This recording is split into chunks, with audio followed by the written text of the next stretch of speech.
Next topic है divergence of a vector field. तो हमने ग्रेडियंट पढ़ लिया था in which we have a scalar field और उसे केवल एक डेल ऑपरेटर या नेबुला ऑपरेटर से ऑपरेट कराते हैं, we get a vector. Now we will do what is called as divergence of a vector field.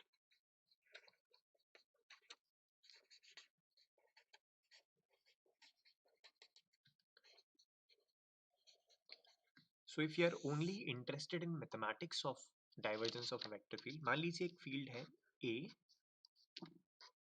जो कि एक वेक्टर फील्ड है, यानी it will have a x i cap, a y j cap and a z k cap type of component. ऐसा नहीं है कि x can not be a function of y or z. ax can also be a function of y and z. But that's how we will write. This is a vector field. Okay.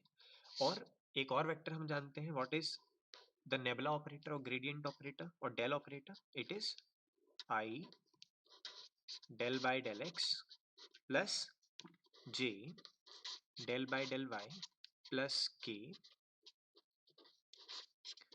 del by del z. तो divergence जो होता है it is dot product between the delta operator and the vector field, taking dot product or scalar product.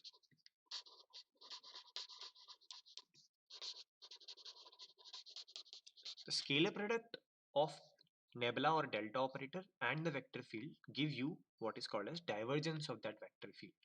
उसका एक physical significance होता है, वो एक particular चीज हमें बताता है, that we will see when we will first do the dot product. So del dot A essentially means this: I cap del by del x plus j cap del by del y plus k cap del by del z dot with ax I cap ay j cap plus az k cap, और dot product में you know that you will take this with this, this with this and this with this. So finally what we will get is this: del of ax upon del y, del of ay upon del y, ax upon del x, del of ay upon del y, del of az upon del z. So this is a scalar, del dot a. This is a scalar. ठीक है, कुछ किताबों में it represents only like this. इसका मतलब हमने मान लिया है कि ये स्केलर ही है, तो बार बार इसके ऊपर कैप लगाने की या डायरेक्शन दिखाने की जरूरत नहीं है। तो ये क्वांटिटी एक स्केलर फील्ड कहलाती है। तो डाइवर्जेंस किसी वेक्टर फील्ड का ही ले सकते हैं, और डाइवर्जेंस लेने के बाद जो आपके पास आएगा that will be a scalar.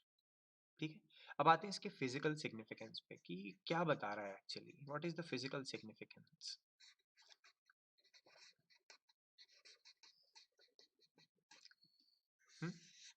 So we need to do that. What is the physical?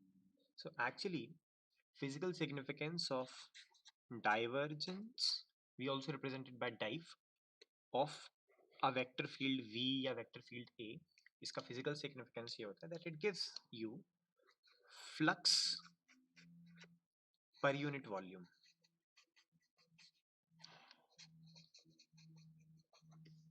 ये फ्लक्स क्या चीज है?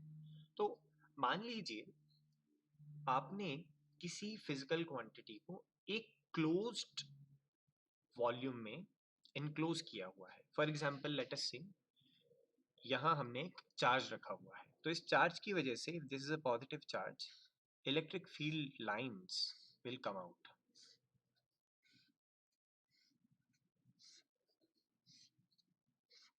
Okay, and if I now assume a small area या एक स्मॉल क्लोज्ड एरिया जिसे हम स्मॉल वॉल्यूम भी बोलेंगे, इफ आई टेक दैट, और कोई मुझसे ये पूछे how many field lines are coming out per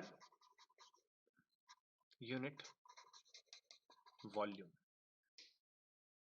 then I will have to find out divergence कि कितनी चीजें, उसका इफेक्ट कितना इस पर्टिकुलर छोटे से डिब्बे के बाहर आ रहा है, दैट गिव्स मी डाइवर्जेंस। ठीक है, तो जैसे मैग्नेटिक फील्ड है या डाइवर्जेंस अगर किसी भी चीज का निकालना है या फ्लक्स आपको निकालना है, तो फ्लक्स इज एरिया और आपकी फिजिकल क्वांटिटी का डॉट प्रोडक्ट। तो जैसे मान लीजिए ये फिजिकल क्वांटिटीज ए, और जो स्मॉल एरिया है जहां से वो बाहर आ रही है, दैट इज ds। तो a dot ds is the flux. If you take all of such area of this particular cube लिया है हमने, इसका पूरा एरिया ले लीजिए, डिवाइड बाय वॉल्यूम कीजिए, यू विल गेट डाइवर्जेंस। तो इट गिव्स यू कितनी लाइंस पर यूनिट वॉल्यूम बाहर आ रही है, फ्लक्स। ठीक है, अब फ्लक्स डाइवर्जेंस या तो पॉजिटिव हो सकता है, can be greater than zero. अगर डाइवर्जेंस ग्रेटर देन जीरो है तो ऐसी सीन को हम बोलते हैं that this box is having a source. ठीक है, जैसे हमने मोटर चलाई, उसमें से एकदम से पानी बाहर आने लगा, we say that it is acting like a source. फिर है, ऐसा भी पॉसिबल है that your divergence is less than zero. Divergence zero मतलब हम कोई चीज उस पर्टिकुलर एरिया को दे रहे हैं और वो वहां से बाहर नहीं आ रही है। जैसे किचन में सिंक होती है, उसमें हम पानी डालते हैं तो फिर वो गायब हो जाता है हमेशा के लिए। तो we say that are small element area या test area is having a sink. वहां से 25 लीटर पानी डाला था, 0 लीटर बाहर आया, we call that as a sink. और ये भी पॉसिबल है that your divergence of any physical quantity, तो मैं यहाँ डाइवर्जेंस ऑफ ए लिखना चाहिए, of vector physical quantity equals to zero. ऐसी फील्ड को हम सोलेनॉइड्स बोलते हैं। जितना अंदर आया उतना ही बाहर चला गया। तो एक बार डायग्राम बना के देखते हैं कि डाइवर्जेंस पॉजिटिव कब होगा, नेगेटिव कब होगा और जीरो कब होगा। देखिए, तो for example you have a small test box, किसी भी शेप का ले सकते हैं, यूनिट वॉल्यूम होना चाहिए, किसी भी शेप का, क्यूब हो, you can take the way you want. ठीक है, नाउ व्हाट हैपेंस इज, यहां से कुछ लाइंस अंदर जाती हैं और कुछ बाहर आती हैं। ठीक है, तो what I have seen is that only two were going in, only two were going in, but 1 2 3 4 are coming out. तो जो बाहर ज्यादा आ रही हैं, इसीलिए इसका डाइवर्जेंस ऑफ ये जो ग्रीन फील्ड है, मैंने जो भी फील्ड बनाई है a, will be positive. So we will say that there is a source inside box. ठीक है, अंदर कम जा रही है, बाहर ज्यादा आ रही है, there is a source inside box. एक और कंडीशन क्या हो सकती है, that we have many are coming in but only few are coming out। तो इस वक्त अंदर ज्यादा आ रही हैं, बाहर कम जा रही हैं, we will say that divergence of a is negative. और अंदर कोई ऐसी चीज है जो इन फील्ड को खा जाती है, सिंक है, तो we will say that sink inside the box.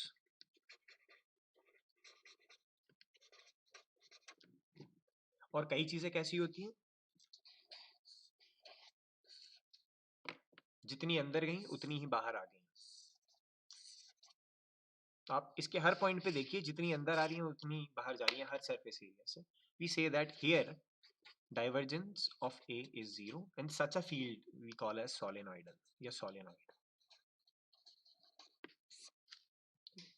तो डाइवर्जेंस एक स्केलर क्वांटिटी है जो कैसे मिलती है हमें, किसी दी हुई वेक्टर फील्ड से उस स्केलर क्वांटिटी का डॉट प्रोडक्ट लेने के बाद।